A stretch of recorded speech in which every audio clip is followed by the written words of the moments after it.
예, 반갑습니다.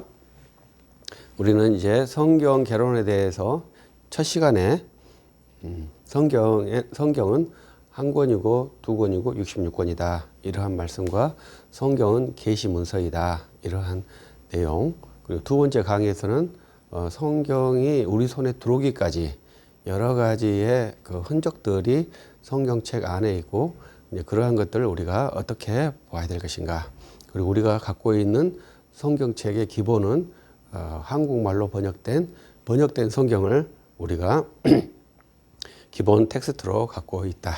그래서 이러한 이 한국말로 된 성경이 우리 손에 들어와서 우리가 뭐 자연스럽게 이렇게 하는 그러한 과정이지만 이것은 결코 자연스러운 것이 아니라 피가 있는 그러한 흔적의 결과이다. 그래서 우리는 성경 66권을 한 성경으로 갖고 있는데 그것은 약 500년 전부터 형성된 그러한 개념이다. 성경 66권을 뭐 보편적 진리로 생각하는데 그러지 않고 우리 개신교회가 갖고 있는 그러한 지식이다. 이러한 말씀을 드렸고 이제 그리고 이 전주에 이제 구약 성경에 대해서 말했는데 제가 준 이제 블로그 내용과는 좀 다 하지 못하고 중간에 끝난 상태입니다. 그래서 여러분들이 블로그를 또 보시고 또 강의 중에 제가 또 잡다한 말도 하기 때문에 강의 모두 끝나기 전에까지 모두 끝내지 못하고 끝난 부분이 있습니다. 그래서 여러분들이 이제 블로그 내용을 보시고 또 보완하면서 함께 진행한다면 매우 유익하겠다 하는 바람이고요. 저는 이제 그 AI라는 것이 이제 우리들에게 삶 속에 들어와 있고 대한민국 사람들이 AI를 상당히 많이 활용한다고 합니다. 그래서 이제 저는 이 AI라는 기제가 텍스트 분석용으로 쓰고 있거든요.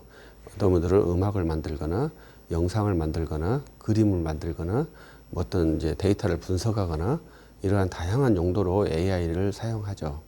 근데 우리들은 이제 성경을 읽어야 하니까 텍스트 분석용으로 AI를 사용할 수 있겠는데요. 이 AI는 매우 좋은 그러한 기제라고 생각합니다. 우리가 단순히 AI니까 뭐 인공지능이지 않느냐 이렇게 생각하는데 이 AI의 다른 말이 LLM이거든요. 그래서 언어 분석 모델입니다. 그렇기 때문에 언어의 기본이 성경이지 않습니까? 그래서 이 성경을 분석할 수 있는 아주 최적화된 그러한 기제가 저는 AI라고 생각을 해요. 그래서 언어에 대한 부분에 언어 분석이 너무나 놀랍기 때문에 AI를 통해서 성경을 분석하거나 또 종합하는 것도 상당히 유익하겠고요. 또 AI는 또 할루시네이션이라는 그러한 재미있는 기능도 있지 않습니까? 그것은 이제 우리들이 성급하게 질문할 때 얘도 성급하게 답변을 하니까 나타나는 현상이라고 저는 생각을 해요. 그래서 우리들이 정확하게 질문을 하면 이제 명령을 한다고 그래요. 지금 대화를 한다고 하고 정확하게 그러한 표현을 해준다면 AI도 상당히 정확하게 근접한 가치를 산출할 거라고 생각합니다. 그래서 AI의 가장 재밌는 특징이 뭐겠습니까? 내가 어자로 질문을 해도 걔가 정자로 받아들여서 답변을 한다는 거예요. 왜 그렇게 했냐 이거죠. 옛날에는 코드가에서 내가 그 어자, 오기를 해서 기록하면 옛날에 그 구글 검색은 어자로 된 것으로 검색을 한단 말이에요. 그래서 검색이 안 나와요. 어자로 눌러버리면. 그런데 AI는 내가 어자로 입력을 하면 얘가 이것은 어자구나 이렇게 판단을 해서 정자로 바꿔서 검색을 한단 말이에요. 그래서 이제 이것이 왜 그렇게 되겠냐 이거죠. 이것이 억세스하는 방식이 다른 거죠. 옛날에는 내가 질문한 것을 그대로 억세스해가지고 그대로 답변을 추출하기 때문에 되었는데 얘는 이제 그러한 방식이 아니기 때문에 할루시네이션이 나오는 거예요. 그걸 말씀드리려고 하는 거예요. 얼마나 재미있는 모델입니까? 내가 잘못 입력한 것을 얘가 추론해서 지금 이 사람이 잘못 입력했다 이렇게 파악하고 그 자기가 고치는 것에 근거해서 답을 찾아내니까요. 상당히 특이한 기능이죠. 그래서 우리들이 이러한 기능들을 잘 활용한다면 이해를 한다면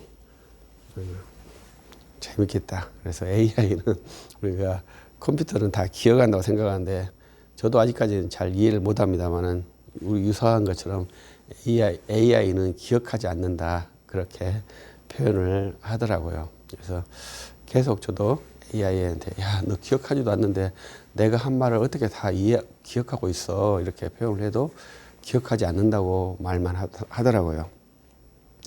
아무튼 기억하지 않는데 기억하고 있는 아주 특이한 구성체이에요. 그래서 그러한 것들을 이제 확률을 표본으로 추출한다고 그래요. 그것이 언어 모델의 아주 기본이에요. 이러한 것들을 AI를 통해서 이제 우리들이 좋게 성경을 공부할 수 있다. 이러한 것을 말씀을 드리겠습니다. 이제 제가 오늘 이 강의 전에 또 AI 영상을 제가 계속 보면서 공부를 해요. 그러면서 하는 그 재밌는 표현이 있어요. 그래서 재밌다 이렇게 했는데 이렇게 이러한 표현을 했더라고요. 그래서 내가 0이면 아무리 좋은 AI도 0이다는 거죠. 그래서 고박인데 내가 어떤 1이든지 2든지 3이든지 있어야 AI가 다 이렇게 성장이 된다는 거죠. 그러니까 이 개인 능력이 1, 2, 3에 따라서 AI는 동가지 않습니까?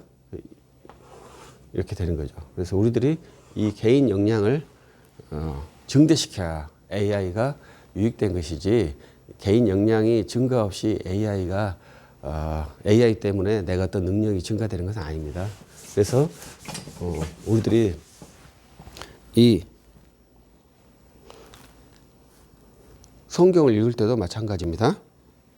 성경도 내 성경 실력이 있어야 이 AI를 통해서 성경 이해 능력이 확장되는 것이지 AI가 좋기 때문에 성경 이해 능력이 확장되는 게 아닙니다. 그래서 저는 이제 AI를 훈련하면서 항상 공부할 때 AI와 함께 공부하기를 바라는 사람이에요. 그래야 아까 말했듯이 AI를 통해서 능력이 극대화되거든요. 그러나 이것이 잘못된 기제가 되었을 때는 내 의식을 혼란시키게 하는 그러한 위험성은 있습니다. 그러나 위험하기 때문에 얘를 거부하면 발전 속도가 완전히 다르지 않겠습니까? 그래서 한번 AI를 잘 활용하신다면 좋겠다 하는 바람이에요. 근데 이 영상에 또 재밌는 말을 한다면 매일 AI와 뭐 30분 뭐 대화하라 이렇게 말하는데 나중에는 대화할 게 없다고 해요. 그만큼 아까 우리의 능력치가 약하다는 그러한 반증이겠죠. 그래서 우리들이 AI를 활용할 수 있는 자기 능력을 극대화하기 위해서 필연적으로 독서를 해야 한다. 이러한 또 다시 도돌이 와버린 것이죠. 독서라고 하는 기본 소재로 와버리는 거예요. 그래서 자기 역량 강화를 위한 자기 헌신, 자기 투자가 AI 시대에는 더 반대적으로 역설적으로 요구되는 그러한 상황이 되었습니다. 이제 우리가 성경을 공부하는데 제가 AI를 말해서 좀 미안한데요. 근데 이 성경을 공부할 때 이 AI라는 소재가 매우 유용하더라고요. 그래서 다음에 또 기회가 된다면 말씀을 드리면 좋겠고요. 그리고 저도 이제 이 신약 뭐 할 때 AI랑 다 이렇게 물어보고 하거든요. 그래서 좀 더 지식의 객관성을 확보하려고 노력하고 또 내가 빠뜨리는 것들이 많이 있을 거 아닙니까? 그래서 이제 그러한 것들을 이제 도움을 받아서 보충하기도 합니다. 그래서 제가 이번 강의에서 보충한 하나의 소스는 뭐냐면 우리가 신약 성경 27권은 우리들이 배울 때 카르타고 공회의에서 결정했다. 397년 카르타고 공회의에서 결정했다. 이렇게 배웠거든요. 근데 그리고 또 나타나는 것은 이것은 363년 제가 블로그이지만 제가 잘 보지 못하니까요. 거기에 이제 아타나시우스가 제일 처음 제안한 것이 27권입니다. 그런데 카르타고는 죄송합니다. 카르타고는 서방교회 회의거든요. 그러면 동방교회는 언제 27권을 결정했을까? 이렇게 보편 회의가 아니다 이거죠. 서방교회 반쪽 회의에서 27권을 결정했고, 그러면 동방교회는 성경을 27권을 결정했을까? 이렇게 AI한테 질문했을 때 이 AI가 동방교회도 27권을 결정했다 이렇게 말을 해요. 이제 제 블로그에 그 정확한 연도는 기록해 두었어요. 그 27권의 결정을 아타나시우스가 최초로 제언한 거예요. 그래서 제가 다시 AI한테 물어봤어요. 야, 그러면 카르타고 공회의 27권은 누구의 제안으로 한 거냐 이렇게 물어봤을 때 제가 아직까지는 누구의 제안으로 27권이 되었다라는 답변을 하지 않더라고요. 그러나 교회사에서 최초로 27권을 제안하신 분은 아타나시우스입니다. 그리고 이제 블로그에 있습니다만은 아타나시우스 이전에 요한계시록이 없는 26권으로 신약 성경을 결정하는 공회의는 동방교회에 있었어요. 그러나 이 아타나시우스가 요한계시록까지 추가해서 27권을 만들었고, 그 뒤로는 신약 성경을 27권, 요한계시록까지 포함한 27권으로 삼고 신약이 정경화된 구도로서 있습니다. 그래서 우리들은 신약 27권을 정경으로 삼고 있다. 이것이 기본적인 내용입니다. 그래서 신약 27권을 신약 성경으로 믿는다. 이것도 제가 좀 그런 말 자주 해서 그렇습니다만은 뭐 자연스러운 것 같습니다만은 상당히 쟁투적인 요소를 가지고 있습니다. 그래서 우리 교회의 결정은 그냥 단순한 에피소드로 발생된 게 아니라 치열한 그 논란과 쟁투를 가지고 나온 산물이에요. 그래서 우리들이 갖고 있는 많은 지식들이 가볍게 우리가 일반화된 지식이 아니라 그 지식을 만들어내기 위해서는 엄청난 싸움, 엄청난 갈등이 있었다. 이러한 것을 한번 생각해 주셨으면 좋겠습니다. 그래서 우리는 구약 39권, 신약 27권, 그래서 총 66권의 성경을 갖고 있습니다. 그래서 구약 성경의 39권의 내용이 참 어렵게도 우리가 약 500년 전에 그 가치가 형성되었다. 이러한 것이 저로서는 적지 않은 딜레마입니다. 그래서 어떤 분들은 어거스틴을 많이 싫어하시는 분도 계셔요. 그것은 69약 39권으로만 신학하지 않고 이제 외경에 있는 자료들을 많이 활용하기 때문에 그렇거든요. 그래서 어거스틴은 우리의 좋은 신학자인데 그분의 신학은 구약 39권으로 신학을 하지 않으신 분이에요. 그래서 우리들의 신학과 약간 핀트가 다른 내용들이 충분히 나오죠. 왜냐하면 성경의 정경 범위가 다르기 때문에 그렇습니다. 그래서 그때는 이제 성경이 66권이 아니었다 이런 말이죠. 그래서 이러한 성경의 이해에 따라서 신학 산출 내용이 상당히 다르게 나올 수가 있습니다. 그럼에도 어거스틴을 우리의 신학의 큰 원형으로 생각하는 것은 그의 신학이 상당히 저교하기 때문에 그러는 것이죠. 그래서 이러한 신학적인 한계, 이러한 것들이 이제 성경을 어떻게 이해하느냐에 따라서 상당히 다르게 등장을 합니다. 그래서 우리가 유대교와 기독교를 비교할 때도 유사한 구도입니다. 그래서 유대교는 바소라 본문, 정경 24권, 우리가 같은 39권을 갖고 있습니다만은 그들은 중간기를 자기들의 역사의 하나의 연속성으로 보는 사람들 아닙니까? 그래서 구약 맞소라 본문은 말씀드렸듯이 AD 1세기, 2세기 초에 구체화된 그러한 본문입니다. 70인경은 BC 3세기부터 시작된 걸로 이해를 합니다. 그래서 이제 약간 성경에 차이가 있어요. 그래서 마소라 본문은 상당히 최신식 본문입니다. 그래서 그러면 이제 유대교 사람들이 이 마소라 본문을 저는 편집하면서 유대교가 시작되었다고 생각을 하거든요. 그래서 기독교와 유대교를 유대교에 후행하는 종교로서 기독교를 생각하는 것 좋지 않고 유대교와 기독교가 동시에 형성되었다. 우리 이제 오늘도 글 썼는데 AD 70년에 이제 성전이 파괴되었잖아요. 그러면서 유대교, 성전 없는 종교로서의 유대교, 성전 없는 종교로서의 교회, 이렇게 분리가 된 것이라고 봐야 되죠. 왜냐하면 성전이 파괴된 것을 어떻게 해석하느냐, 이런 거에 따라서도 유대교와 기독교는 상당히 차이가 있다고 봐요. 그래서 기독교 내에서도 시오니즘이라고 하는 것을 주장하는 사람들은 제3성전을 지어야 한다고 주장을 하신 분들이 있잖아요. 근데 우리들은 이 성전 파괴를 어떻게 해석하냐에 따라서 완전하게 세계 역사와 성경의 내용을 해석하는 방법에 차이점이 발생하게 됩니다. 유대교적인 해석하신 분들은 성전을 다시 짓고 싶을 수도 있죠.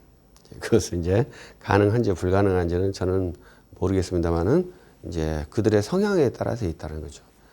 크리스천들은 성전을 다시 짓고 싶은 마음이 있겠습니까? 저는 없다고 생각을 하거든요. 우리들의 목적은 성전 재건이 아니라 그리스도 이름 그 자체에 목적이 있어요. 그래서 그리스도 이름을 믿고 그리스도를 증거하는 그러한 삶이 크리스천이라고 저는 생각을 합니다. 그래서 이 AD 70년에 성전이 파괴된 것을 기점으로 이제 유대교가 형성되었다. 이렇게 이해를 해주시면 좀 더 합당한 구조체가 되지 않을까 그렇게 생각을 해봅니다.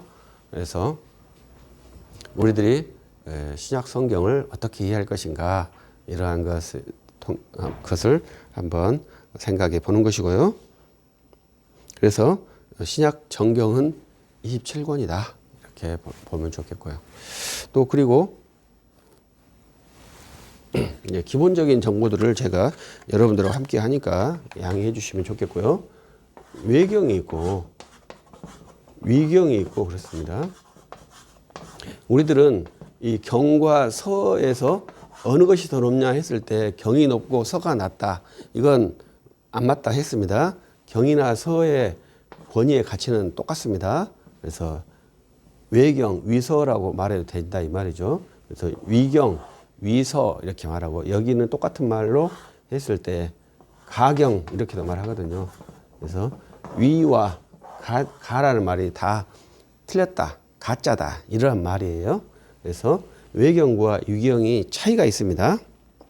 그래서 외경은 이제 70인역에 있는 그러한 70인역에 붙어 있는 그러한 그 기록물을 외경이라고 해요. 그래서 서방교회나 동방교회에서는 외경을 정경으로 보기도 합니다. 우리 이제 개신교에서는 이것을 정경으로 보지 않고 개신교에서도 약간 스펙트럼이 달라요. 그래서 칼빈파는 외경은 일반 도서로 봅니다.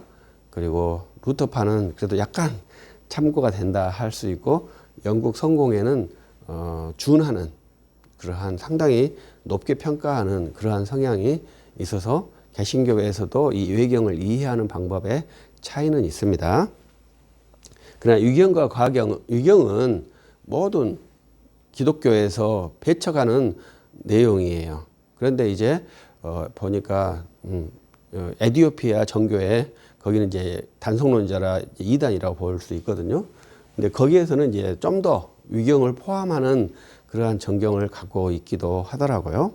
그래서 이 외경과 위경은 그러한 차이점. 그래서 좀 더 쉽게 분류하면 외경은 구약 성경에 붙어 있는 문서, 위경은 신약 성경에 붙어 있는 문서 이렇게 볼 수 있겠어요. 그래서 그런데 이제 이 위경과 위경 때문에 우리들이 약간 혼란이 있죠. 우리들이 위경이라는 것은 대표적인 것이 마가복음. 아니 죄송합니다. 도마복음 이런 것이거든요. 이러한 것이 위경의 산물입니다. 그래서 이것이 또 발견된 것이 이집트 나그 함마디라고 하는 지역에서 발견이 되었어요. 그래서 이 발견된 시기가 특이하게도 아타나시우스가 사역하던 시기와 거의 유사합니다. 아타나시우스가 대주교, 알렉산드리아 대주교로 사역했을 때 시기와 이 나그 함마디 문서의 시기가 일치해요. 그래서 저 같은 사람이 생각했을 때는 왜 아타나시우스가 정경을 만들려고 했을까? 이러한 것을 이제 추론을 해 보면 이제 이 위경들이 이집트 당시 이집트에 상당히 많이 유포되어서 교회에 피해를 주었다. 이렇게 보거든요. 복음의 혼선을 주었다. 그렇게 보거든요. 그래서 어쩔 수 없이 이러한 피해를 주는 문서들을 분류해서 빼고 이제 나머지 합당한 문서들을 세웠다. 이렇게 저는 정경화의 그 메커니즘을 그렇게 생각을 합니다. 그래서 뭐 사도성 이렇게 이런 걸로 이제 분류를 해요. 그 분류를 어떻게 하겠습니까?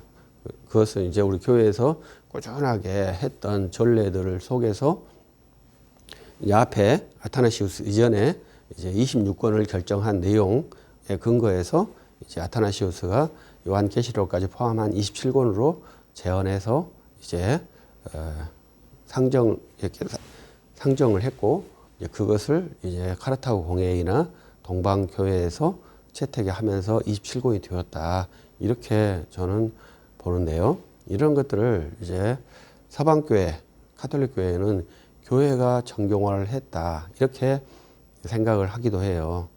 그러면 교회가 상당히 능동적으로 대하는 거라고 볼 수 있잖아요. 그렇지 않습니다. 이 성경은 하나님의 말씀, 성령의 감동과 감화로 된 그러한 정말 무호하신 권위를 가지고 있는 그러한 성경이지 않습니까? 그렇기 때문에 교회가 결정은 같지만 그 결정은 하나님의 결정이라고 봐야 되겠죠. 그래서 우리들은 솔라 스크립처라고 하는 아주 엄중한 그러한 신학 원리를 가지고 있습니다. 그래서 교회의 결정과 이 성경의 권위를 이퀄로 보지 않아요. 똑같이 절대 지켜야 할 가치로 보지만 이퀄로 보지는 않아요. 그래서 그러한 훈련들이 우리들에게는 있고 아타나시우스가 요한계시록까지 포함해서 27권을 상정한 것이 이제 우리들의 성경이 되었다. 그래서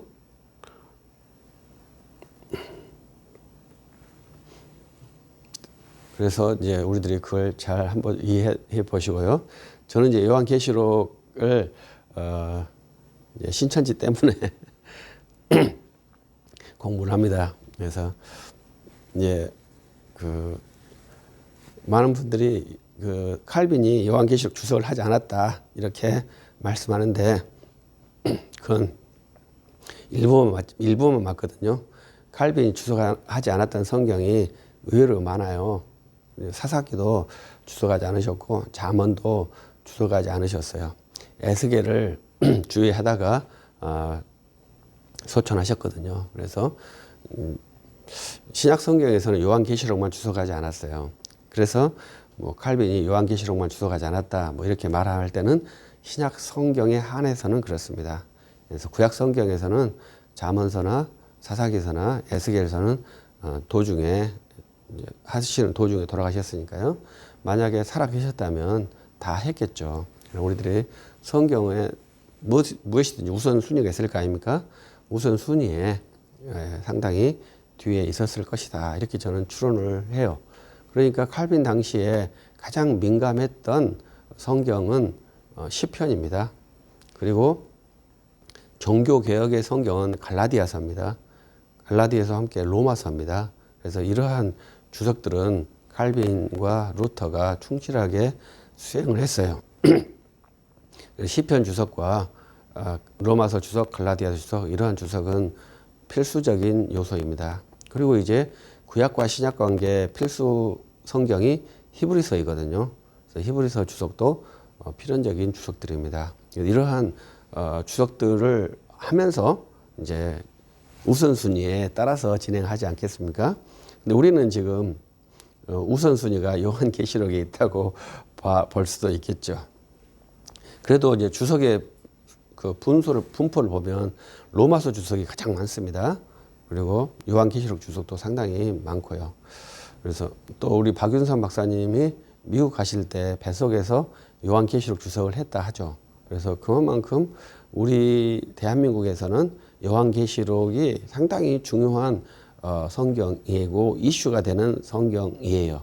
그렇기 때문에 우리들이 요한계시록에서 깊게 한번 이해하려고 훈련을 하는 것이죠. 그래서 성경의 66권이 우리 시대에 어떻게 다가왔는가. 그래서 그 다가온 것에 근거해서 시대는 또 반영해서 성경을 연구하는 그러한 것들이 이제 항상 발생하게 되죠. 그래서 우리들도 요한계시록을 또 한번 깊게 생각을 해봐야 되는데, 제가 이제 아타나시우스가 27권 마지막 부분에 추가를 해서 27권을 상정했다 이렇게 말씀을 드렸잖아요. 저는 요한계시록을 읽으면서 많은 논란이 있었잖아요. 왜냐하면은 이제 이 요한계시록을 뺀 최종 마지막 전 단계가 26권이었으니까요.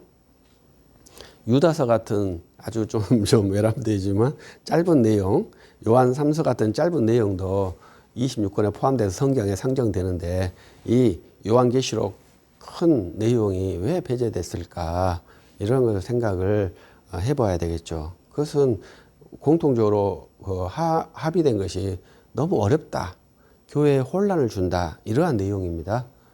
그러면 아타나시우스는 그러한 내용을 알고 있었을 것인데 왜 포함을 시켰을까요?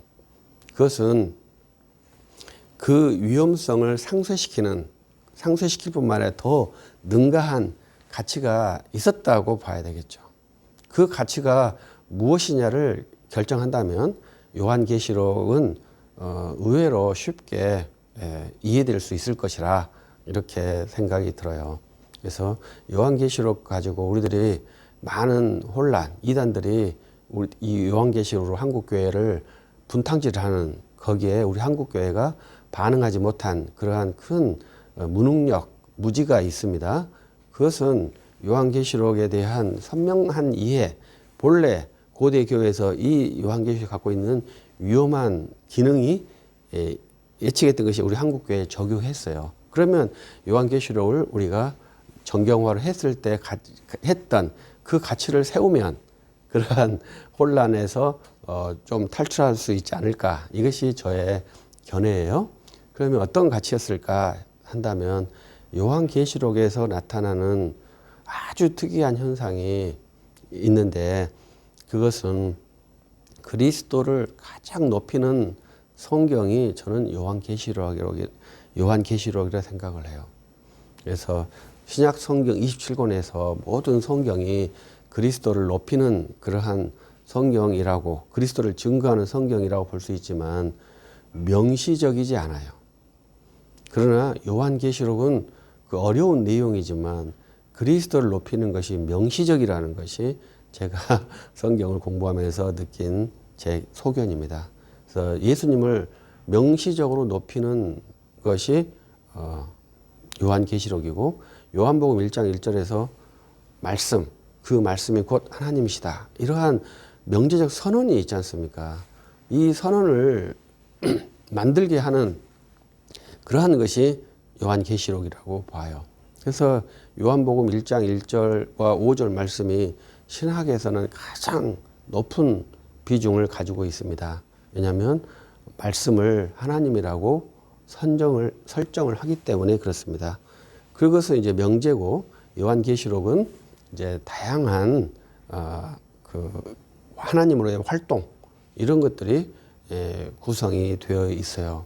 그래서 요한계시록에서 666이 무엇이니, 무엇이니, 짐승이 무엇이니, 음료가 무엇이니, 이러한 그러한 것들을, 상징적인 것들을 매칭시켜서 해석하는, 이해하는 그러한 구도는 이미 요한계시록의 고유한 목적을 이탈하는 그러한 미로에 들어가는 그러한 훈련 도구라고 봐야 되겠죠. 그래서 요한계시록은 예수 그리스도를 믿는 그러한 내용으로서 요한계시록 컨셉을 한다면 우리들이 이 혼란한 이 요한계시록을 왜 교회의 전경으로 포함되게 시켰을까?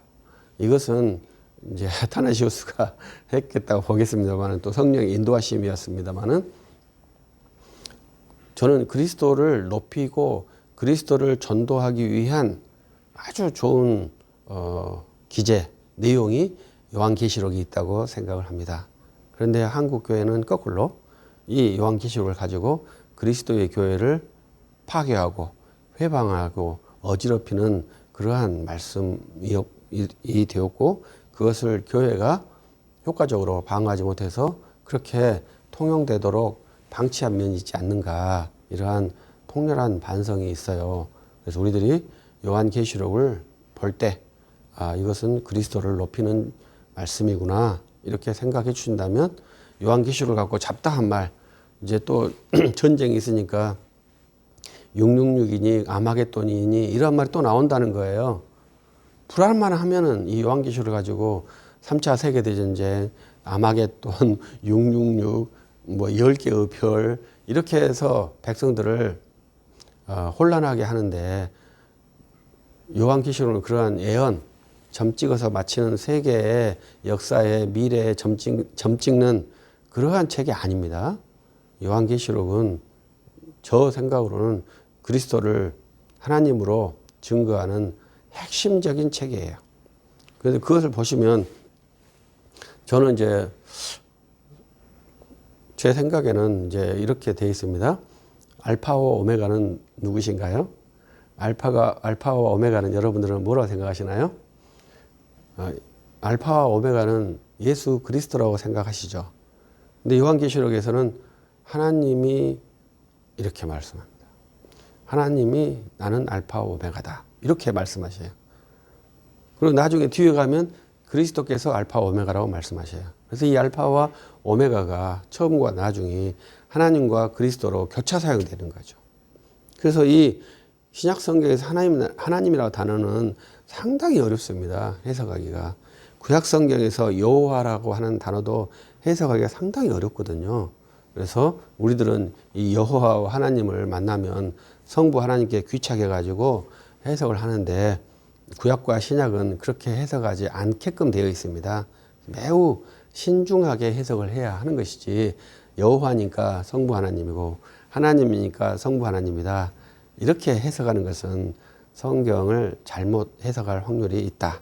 이것을 증거하는 것이 요한계시록이죠. 왜냐하면 알파 오메가를 하나님이라고 하기도 하고 예수 그리스도라고 하기도 하니까요. 그러면 이 두 개가 문맥상 보면은 아버지처럼 보이지만 이 내용으로 보면은 아버지라고 확정할 수 있는 개념은 아니거든요, 또. 그래서 이러한 중의적인 개념을 우리가 어떻게 해소할 것이냐가 신학적으로 매우 어려워요. 그랬을 때 저는 성경을 해석을 중지하고 침묵하고 기도하라. 이렇게 말씀을 하지 경솔하게 이것은 아버지다. 이것은 예수 그리스도다. 이렇게 단정하는 것을 좀 지양하지 말라. 만약 하더라도 매우 주의 깊게 말하라. 이렇게 말씀을 드려요. 그래서 우리 성경은 이제 아버지와 아들과 성령을 믿는 그러한 훈련체를 우리에게 주는데 하나님을 믿는 가장 중요한 훈련은 저는 좀 미안하지만 침묵이라고 생각을 하는 사람입니다. 근데 우리 개신교는 좀 경망스럽게 삼위일체를 설명하려고 하는 시도를 의외로 많이 하시는 것 같아요. 삼위일체를 설명해서 삼위일체를 이해하겠다면 그것은 있을 수 있겠습니까? 삼위일체를 아는 사람이 2000년 역사에서 몇 명이 있었겠습니까? 저는 한 명도 있을 수 없다고 생각하는 사람이거든요. 설명하는 사람은 수없이 많을 수 있지만 이해한 사람은 한 명도 없다는 것이죠. 그렇기 때문에 이 삼위일체 하나님에 대해서 우리들이 신중해야 한다. 이렇게 표현을 해야지 이것은 셋이고 하나이고 셋이다. 이러한 방법으로 설명하는 것은 이미 심각한 오류를 범하고 오류를 양산하는 그 공장에 들어가 있는 것이다. 이렇게 평가를 합니다. 성경을 읽으면 읽을수록 하나님 앞에 머리를 숙여야 되고 하나님 앞에 엎드려서 은혜를 구하는 그러한 자세가 될 수밖에 없습니다. 그래서 신약 성경은 27권이다. 이렇게 볼 수 있고요. 그리고 이 신약이라고 하는 것은 뉴 테스타먼트지 않습니까? 근데 우리들이 뉴 테스타먼트는 이제 라틴어에서 왔어요. 그래서 이제 저는 이제 그 동방교회를 잘 알지 못하니까 들어보면 AI한테 물어보면 돼요. AI가 너무 잘 가르쳐 주니까요. AI한테 물어보니까 헬라어도 신약 성경을 어떻게 하냐 그러니까 또 똑같아요. 새 언약, 디다케 이렇게 똑같은 어휘로 했더라고요. 그래서 구약 성경이란 말은 이제 우리 올드 테스타먼트인데 이제 구약 성경은 이제 헬라어로는 어떻게 만들었는지 모르겠어요. 그러나 신약 성경은 뉴 테스타먼트예요. 그래서 우리는 이제 그것을 신약이라고 했죠. 새로운 약속. 근데 이 테스타먼트가 좀 재밌는 말이지 않습니까? 유언이라는 말이 기본 언어예요. 그래서 우리들은 약속이라고 했는데 유언이라고 말하는 것이 우리 어법에 잘 맞지 않잖아요. 유언이라고 하는 것은 뭡니까? 유언자가 죽어야 효력이 발생하는 내용이지 않습니까? 그래서 이 유언이라고 하는 것이 상당히 특이한 함수죠. 테스타먼트가 간단한 의의가 아니에요. 우리는 약속 이렇게 언약 이렇게 이해를 하기 때문에 좀 뭐 쉽게 생각할 수 있겠습니다만은 테스타먼트라고 하는 단어는 유언이 기본이어서 그리스도의 십자가의 죽음을 기본으로 선정하고 있다. 이렇게 이해를 할 수 있고요. 그 죽음은 바로 새 언약이다. 이렇게 이해를 할 수 있겠습니다. 그래서 새 언약이라고 하는 말은 에레미야 31장 31절에 나와 있고 히브리서에 나와 있는 그러한 말씀이에요. 그래서 이 새 언약을 기점으로 해서 우리들이 이제 신약 성경이 형성되고 있죠. 그래서 뉴 테스타먼트는 예수 그리스도께서 하나님의 성육신으로 이 땅에 오셨고 속죄 제물인 어린 양으로서 십자가에 죽으시고 하나님의 아들로 부활하셔서 성령을 파송하심으로 교회를 이루신 내용이 신약 성경에 있어요. 그래서 이 신약 성경은 교회를 어떻게 이룰 것인가 이런 것이 사도행전과 서신서에 나와 있는 내용이죠. 그리고 이제 요한계시록의 내용은 아주 좀 특수한 내용이다 이렇게 분류를 하고 싶어요. 그래서 복음서와 사도행전 그리고 서신서, 요한계시록 이렇게 네 구분을 나누는데 우리 구약 성경도 모세오경, 역사서, 시가서, 선지서 이렇게 네 구분을 나눠요. 그래서 분량의 차이는 구약 성경이 3분의 2, 신약 성경이 3분의 1 이렇게 되어 있어요. 그래서 이러한 것들이 네 개의 기둥으로 이렇게 신구약을 나누는 것이 아주 기본적인 세팅이에요. 이 기본적인 세팅 위에 여러 가지의 이제 나무를 이제 가지들을 만들어서 이제 붙여서 이제 성경을 이해하는 훈련을 하는 것이거든요. 그래서 우리들이 이 기본 골격을 잘 이해를 하시고 거기에 이제 죄송합니다. 모세오경과 이런 것에 권별로 내용하고 거기에 이제 장별로 내용을 하고 그런 이 권의 숫자는 이제 모두 같지 않습니까? 나 이 성경의 창세기의 주제를 뭘로 할 것이냐, 출애굽기 주제를 뭘로 할 것이냐. 여기서부터는 이제 독자들의 내용이 달라져요. 그래서 이제 주제는 다르지 않습니까? 창세기 이름은 이미 결정이 되었으니까요. 이런 것들이 우리들이 성경을 공부하면서 이제 큰 그림을 그리고 세부적인 그림을 그리고 이러한 훈련을 한답니다. 제가 이제 우리들의 의식 훈련, 지식 훈련에 그 유익이 있는데요. 지식 훈련의 유익은 굉장히 뭐랄까 우리 전라도 말로 옳게 거꾸로 이게 쉽게 되고 밑에를 빼도 구조체가 안 무너져요. 그래서 이러한 것들을 의식훈련에서 할 수가 있어요. 그렇기 때문에 열심히 그 의식훈련을 하게 되면 의식이 견고해지고 수정이 금방 되는 그러한 체계가 저는 좋은 인격체라고 생각이 들어요. 그래서 사람들은 밑동을 빼버리면 자기 것이 무너질 것 같지만 우리들이 오류가 된 그 밑동은 빨리빨리 빼줘야 되거든요. 그래서 빼버리면 이것을 좀 더 건실한 의식 체계를 만들 수가 있습니다. 그런 훈련들을 꾸준히 해서 내가 갖고 있는 오류의 정보들이 있으면 빨리빨리 빼내고 거기다가 새로 수정된 정보들을 넣어줘야 이렇게 우리들이 하나의 메커니즘으로서 작동을 하게 됩니다.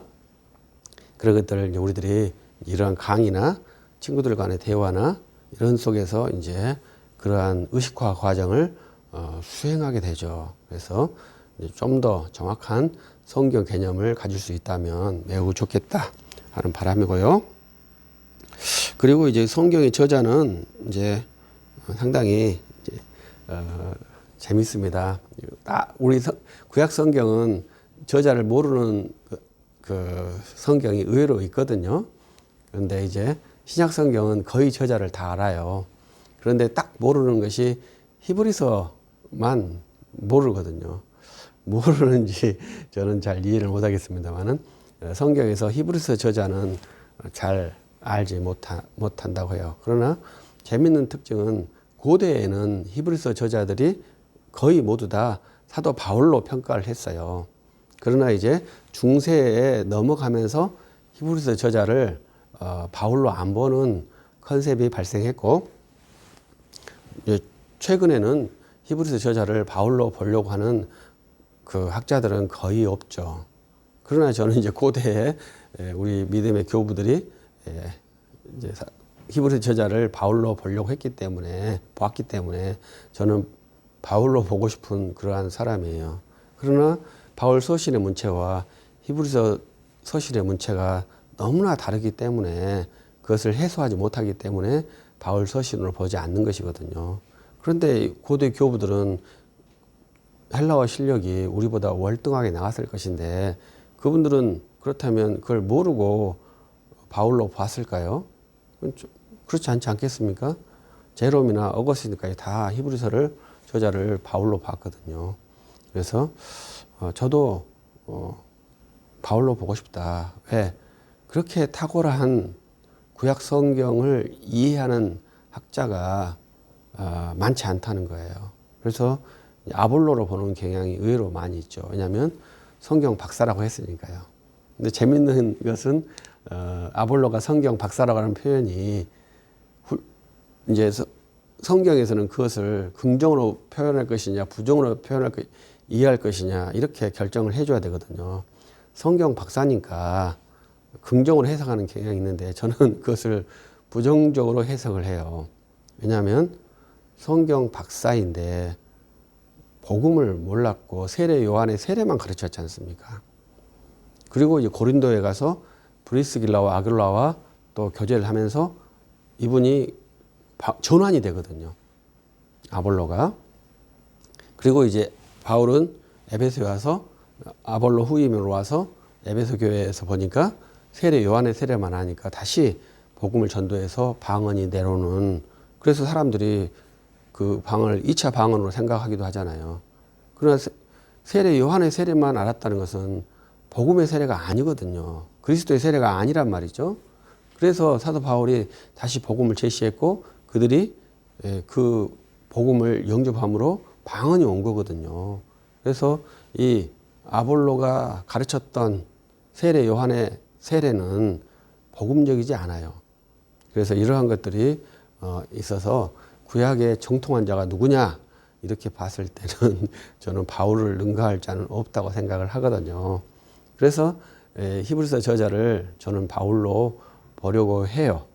그러나 이제 많은 사람들은 이제 알지 못한다. 바울은 아닐 것이다. 아볼로가 될 수도 있다. 또 어떤 분은 바나바일 수도 있다. 또 심하게는 후대 저자로 보는 사람들도 있고 그래요. 그러나 이제 그것이 안 맞는 것은 우리나라에 김영규 박사님이라는 분이 계십니다. 그분이 이 히브리서 사본, 파피루스 사본을 연구해서 본래 기존에 200년이라고 했던 그 히브리서 저작 연대를 그 파피루스 분석을 통해서 100년을 더 당겼어요. 그래서 그것이 세계적으로 공인이 되어서 히브리서 저작 연대는 상당히 지금 역사적 사료, 파피루스엔 사본으로 의해서는 상당히 근저로웠고, 히브리서는 AD 70년 이전에 써졌을 것이다, 이렇게 추정을 하기까지 합니다. 그래서 AD 70년 이전으로 가는 것이 맞고, 그러면 저는 또 사도 바울일 수 있는 확률이 높아진다, 이렇게 말씀을 드리고 싶네요. 그래서 히브리서 저자는 신약 27권에서 저자를 알 수 없는 그러한 성경 중에 하나죠. 그리고 우리들은 구약 성경에서는 BC 605년을 상당히 중요한 기점으로 표준 연대로 한다, 이렇게 말씀했고, 신약은 AD 70년을 표준 연대로 합니다. 그래서 이러한 것들을 이제 잘 이해를 해줘야 되죠. 그래서 AD 70년이라고 하는 것은 성전이 파괴된 거예요. 그래서 신약 27권 중에서 AD 70년 이전에 쓰여진 문서가 있고 AD 70년 이후에 쓰여진 문서가 있어요. 그래서 거의 이것은 이제 근데 이것이 논란이 상당히 많아요. 복음서에서 요한복음은 70년 이후에 쓰였다고 거의 합의합니다. 그러나 새 복음서는 70년 이전에 써야 되는지 70년 이후에 써야 되는지가 논란이 있어요. 근데 이것은 의외로 논란이 잘 안 나타나죠. 그러나 요한계시록이 가장 첨예한 부분에 있어요. 요한계시록을 70년 이전에 쓰였다고, 우리는 옛날에 666을 내로라고 했으니까 AD 70년 이전에 쓰여진 거거든요. 그러나 지금은 도미티안이라고 보기 때문에 AD 70년 이후에 쓰여졌다고 많이 평가를 하고 있습니다. 그래서 성경을 이해할 때 AD 70년 이전과 AD 70년 이후를 상정하는 것은 상당히 중요한 그 개념 중에 하나예요. 그래서 이 성전이 성경을 해석하는데 왜 중요하냐? 이것은 상당히 그 민감한 주제입니다. 그래서 우리들은 성전하고 관계없어 이렇게 하지만, 베드로 사도는 그 사도행전 2장 이후에 습관을 따라서 성전에서 기도를 했지 않습니까? 그 베드로 사도가 잘못되었겠습니까? 저는 잘못되었지 않았다고 생각하거든요. 이 성전이 헤롯 성전인데요. 이 헤롯 성전은 성경 역사에는 도중에 나타나죠. 그리고 그 또 나타나는 것은 스룹바벨 성전인데, 스룹바벨 성전은 또 결론이 없어요. 언제 어떻게 정리가 되었다는 말이 없고, 헤롯 성전은 언제 어떻게 시작했다는 말이 없어요. 그런데 우리 추정할 때는 요한복음 2장을 통해서 BC 20년에 헤롯이 만들었을 것이다, 이렇게 추정을 해요. 그리고 완공은 AD 63년에 완공이 되었습니다. 그 성경에 또 없죠. 그냥 이제 성전이 파괴된다는 말만 있죠. 우리들은 이제 역사를 공부하면 시간과 공간에 대해서 좀 구체적인 정보를 좀 필요로 하기 때문에 이러한 정보들을 산정을 해서 성경을 공부를 해야 합니다. 그래서 이 성전이 우리 기독교 교회에도 왜 중요하겠습니까? 저는 이 말씀을 준비하면서 이러한 것 하나 여러분들한테 제시를 했어요. 복음은 먼저 유대인에게 전도를 해야 되지 않습니까? 그런 내용이 성경에 있죠. 그러면 이 말씀은 지금도 그래야 될까요? 지금도 그래야 된다고 생각하시는 분들이 의외로 있죠. 그래서 예루살렘으로 가신 분들이 있죠. 먼저 유대인에게 복음을 전도해야 한다고. 근데 저는 이것은 한시적인 명령이라고 생각을 하거든요. 그 한시적 명령의 종료점이 어디냐? 사도행전에서 이미 안식 후 첫날 모이는 규례가 형성되었거든요. 사도행전은 성전 파괴 전에 쓰였던 그러한 그 역사들이 행했던 역사입니다. 그래서 저는 성전이 파괴된 이후로는 안식 그 유대인에게 먼저 복음을 전도해야 한다는 그 원리가 사실 의미가 없어졌다고 생각을 해요. 그래서 이제 유대교도 이제 성전이 없는 율법 종교로, 우리 교회도 성전이 없는 교회로 이렇게 되는 것이 이제 저는 유대교와 기독교의 분화점. 성전이 없을 때 유대교는 어떻게 해야 됐는가? 그것은 율법 종교로 전환된 것이고 우리 성전이 없는 교회는 어떻게 해야 되는가? 변함없이 그리스도를 믿고 그리스도를 증거하는 종교로 이렇게 완전히 두 평행선이 구축되었다. 이렇게 저는 제언을 드리고 싶어요. 그만큼 성전은 결코 가벼운 소재가 아닙니다. 저는 개인적으로 헤롯이 만들었기 때문에 이둠의 사람이거든요. 헤롯이 에돔 사람이에요. 그래서 상당히 유쾌하게 생각하지 않았어요. 그런데 예수님께서 그 성전에서 들어가셔서 행위를 하셨지 않습니까? 성전을 이렇게 제단 상을 엎으시는 행동은 성전을 부정한 행동이 아니거든요. 성전을 사랑하시는 행동이거든요. 그래서 우리들이 그리스도를 믿고 교회를 섬기는 것이 아주 단순하지가 않더라고요. 그래서 저도 이제 주님을 믿는다고 하는 사람이기 때문에 어떻게 해야 주님을 잘 믿을지 항상 고민을 해요. 그래서 틀렸기 때문에 이동한다. 이게 주님의 행동을 보면 그렇지 않아요. 그리고 우리 믿음의 사람들을 보면 틀렸기 때문에 이동을 하지 않아요. 참 묘한 일입니다. 그래서 제가 이제 참고적으로 그 마이어 박사를 게하르트 마이어 박사를 좋아하거든요. 지금 이제 고령이신데 아주 그분의 연구 업적을 제가 좋아해요. 그래서 그분을 이제 뵌 적이 없습니다만은 이제 그 책을 번역하신 분이 송다니엘이라는 분이 게하르트 마이어 박사의 책을 우리한테 번역해서 소개를 해주고 있습니다. 제가 이제 그분을 보면서 성경 해석에 대한 새로운 그 전화를 맞았기 때문에 상당히 존경을 해요. 그래서 송다니엘 목사라는 분을 제가 한번 만나서 만약에 게하르트 마이어 박사님이 만나겠다 한다면 내가 만사 제끼고 독일에 한번 가서 얼굴 한번 보고 싶다 이렇게 말씀도 전했는데요. 이제 이 게하르트 마이어 박사의 성경 해석책이 이제 계시 문서에 근거한 성경 해석학을 제안을 했어요. 그래서 우리들이 이제 그러한 것이어서 이제 유대교와 기독교의 차이를 저는 이제 아주 선명하게 그런 것에 근거해서 분리를 시켜요. 그래서 우리들이 먼저 유대인에게 복음을 전도해야 된다.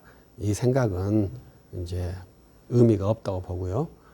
이제 오직 변하지 않는 우리 주 예수 그리스도를 믿고 전도하는 방식의 교회의 형태를 취해야 된다. 이렇게 말씀을 드리고 싶네요. 그래서 이 연대기 이후는 이 연대기는 이제 AD 70년을 기점으로 한다. 이렇게 이해해 주시고 또 요한계시록에 숫자를 풀이하는 그 네로가 666이다. 뭐 이렇게 하는 것이 있지 않습니까? 이것을 이제 게마트리아라고 해요. 숫자를 맞추는 훈련. 3이 완전수고, 4도 완전수고, 7이 완전수고, 10, 12 이렇게 해서 곱하기 10을 하면 또 완전수가 되거든요. 10, 100, 1000, 만 이게 다 완전수예요. 왜? 이제 완전수를 곱하니까요. 근데 이제 6 이런 것은 좀 불완전수, 5도 불완전 숫자 중에 하나예요. 그래서 이러한 숫자들은 이제 불완전 숫자라고 게마트리아에서 분류를 합니다. 그런데 이 수학은 정말로 특이한 겁니다. 수학이 수열이 되어 있어서 그렇습니다만 이것을 굉장히 들어가면 신비주의로 들어가요. 그래서 우리들이 학교에서 배웠던 피타고라스라고 하는 피타고라스 정리를 우리가 얼마나 많이 외웠습니까? 3 곱하기 4는 5다. 이렇게 3, 4, 5. 이 피타고라스 정리는 건축 현장에서도 쓰여져요. 왜냐하면 우리들은 직각을 잴 때 3 곱하기 5 하면 직각이거든요. 직각 삼각형이 바로 나와요. 그래서 건축 현장에서도 3, 4, 5의 원리는 정해지는데 이것을 증명한 사람이 피타고라스지 않습니까? 그래서 우리가 피타고라스 정리라고 하는데 이 피타고라스는 신비주의의 대표적인 사상가예요. 그래서 수학은 그냥 합리라고 생각할 수 있겠습니다만 수학은 신비예요. 그래서 수학을 잘하게 되면 합리적인 생각을 할 수 있을 것 같이 생각하지만 수학을 잘하게 되면 의외로 신비주의에 들어갈 확률도 상당히 높습니다. 그것을 증명한 사람이 피타고라스이고 이제 많은 이제 그 중에 하나가 이 게마트리아예요. 숫자로 다 해석을 하는 방식이죠. 수학적인 방식이에요. 그래서 이걸로 모든 것을 해석을 하면 해석이 된다는 것이 문제입니다. 그래서 어떤 분은 창세기 1장도 이 게마트리아로 해석을 해요. 그러면 아주 특이하게 배열이 나와서 기가 막힌 조화적인 구조가 되더라고요. 그래서 사람들을 놀라게 만들 정도로의 탁월한 그러한 구조체가 발생을 해요. 그렇게 된다면 어떤 것이 문제겠습니까? 우리들은 성경을 읽을 때 목적이 있어요.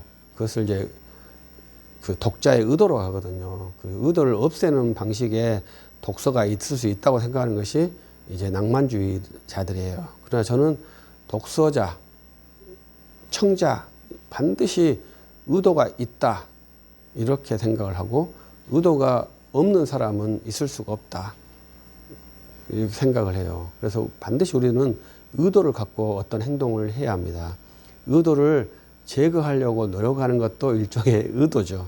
그래서 판사들은 자기의 선입관을 제거하려고 상당히 많이 노력을 해요. 그래서 꼭 법문에 근거해서 말을 하는 훈련을 합니다. 왜? 자기의 의도가 판결에 들어가면 안 되니까. 그것이 이제 우리들이 의도가 있다는 것을 증명하는 거잖아요. 그래서 내가 그 의도를 제거하려고 노력하는 것이지 의도가 없는 사람은 존재하지 않습니다. 그래서 우리들이 그러한 것들을 이제 깊게 이해하고 그 의도를 밝힐 수도 있고 밝히지 않을 수도 있고 그래요. 그러나 의도가 없이는 불가능하다. 이것을 말씀을 드리고 싶고 성경을 읽을 때 이제 우리 의도는 객관적인 지식을 추출하는 것이 우리의 의도가 아니라는 거예요. 세계의 인류 공영을 목적으로 하는 것이 우리 목적이 아니라는 거예요. 성경을 우리 읽는 목적은 그리스도를 믿는 것이 의도라는 것이죠. 그것을 저는 제언하는 것이고 좀 더 포괄적으로 말하면 하나님의 영광을 위한 것이고 좀 더 포괄적으로 말하면 인간, 내 영혼의 유익을 위해서 읽는 거예요. 그래서 이러한 의도를 정확하게 이해를 해야 되지 성경을 읽으면 하나님께서 복을 주실 거야. 그 복이 좀 막연하지 않습니까? 그러한 막연한 것은 좀 피해야 되는 것이죠. 그래서 정확하게 내 영혼의 평안을 위해서 성경을 읽겠어. 그러면 이것은 좀 일종의 힐링 도서가 되는 거지 않습니까? 그러나 또 우리들이 순수한 경건의 지식에 대한 지적 호기심이 또 있어요. 이러한 것들도 성경을 읽을 수도 있는 것이죠. 그래서 그리고 성경의 구분은 아까 말했듯이 4가지로 구분을 한다. 그래서 복음서, 사도행전, 그다음에 서신서, 요한계시록 이렇게 하는 것이죠. 근데 이 바울 서신은 제가 바울 서신 히브리서를 바울의 저작으로 보고 싶다 이렇게 말씀을 드렸잖아요. 그러면 바울 서신이 14권이 됩니다. 그래서 제가 그런 짧은 에세이도 쓴 적이 있는데 현대 교회에서 바울 서신을 몇 권을 보느냐 이것은 단순하지 않다. 그래서 학자들이 바울 서신 이렇게 말하면 나는 바울 서신이 몇 권이라고 하는 컨셉이 있어야 된다. 그런데 보통 진보적인 학자들은 바울 서신을 7권으로 봅니다. 그것을 바울 서신의 진정성이라고 그러거든요. 그래서 그 나머지 6권은 위서로 봐요. 그래서 저는 그것을 상당히 좀 무례하다고 생각을 하거든요. 왜냐하면 6권이 위서가 되면 이제 위서는 바울의 이름을 빌려서 누가 대신 썼다는 말이거든요. 그러니까 그것이 아무리 합당한 말씀이라 할지라도 내가 쓴 것이 아닌 것에 내가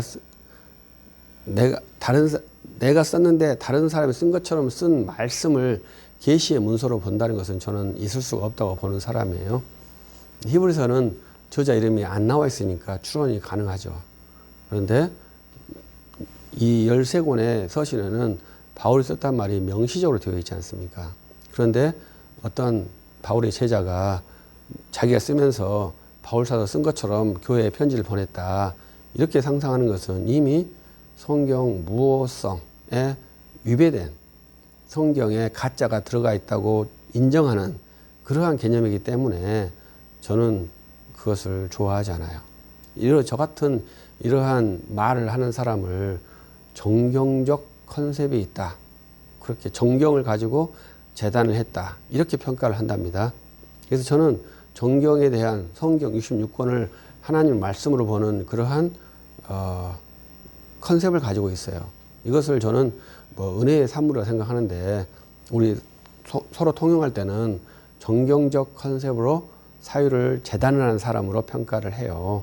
그래서 저는 이제 그것이 그렇게 평가를 받든지 저렇게 평가를 받든지 그건 좀 부차적인 문제고 하나님의 말씀은 우리의 유일한 생명의 근원처이기 때문에 이 말씀이 오염되어 있다고 하는 것에 대한 주장을 제가 받아들이고 싶지 않는 거예요.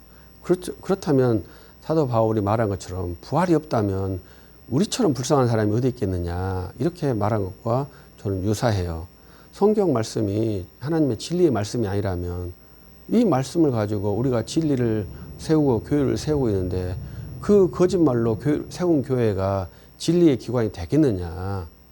진리의 기관도 아닌 교회를 힘들어 세울 이유가 뭐가 있겠느냐. 얼마나 세상이 행복하고 즐겁습니까? 주의 교회를 섬기는 일이 얼마나 힘들고 고역스럽습니까? 왜 이 힘들고 고역스러운 일을 해야 하겠습니까? 사도 바울이 고린도 교회에 외친 것처럼 부활이 있으니까 그렇게 하기도 하겠습니다만은 이 성경이 유일한 진리니까 그렇게 하기도 하거든요. 그런데 이 성경에 거짓말이 들어가 있다?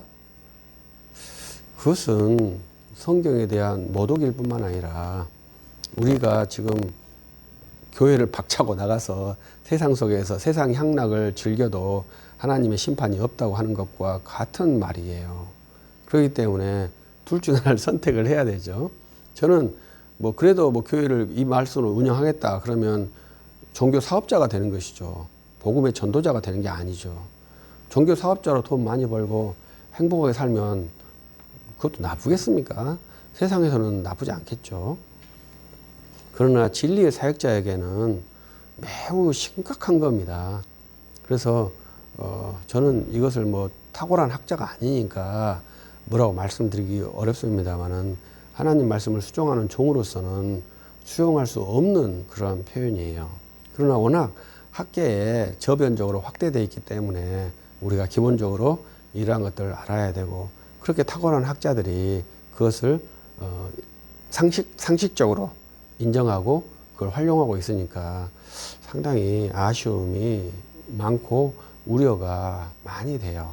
그러나 이제 여호수아의 고백처럼 어찌 되었지라도 나와 우리 집은 오직 여호와만 섬기겠노라고 하는 그 선언이 얼마나 가슴이 저립니까? 근데 좀 외람된 표현을 한다면 그 여로보암 지파가 다윗 지파를 유다 지파를 반역한 선봉에 있다는 것도 얼마나 역사의 아이러니입니까? 그건 참 특이한 일이에요. 우리들이 내가 말하는 것과 지키는 것과 또 후대의 연속성에 대해서 우리들이 깊게 생각해 봐야 될 사안이라고 볼 수가 있겠죠.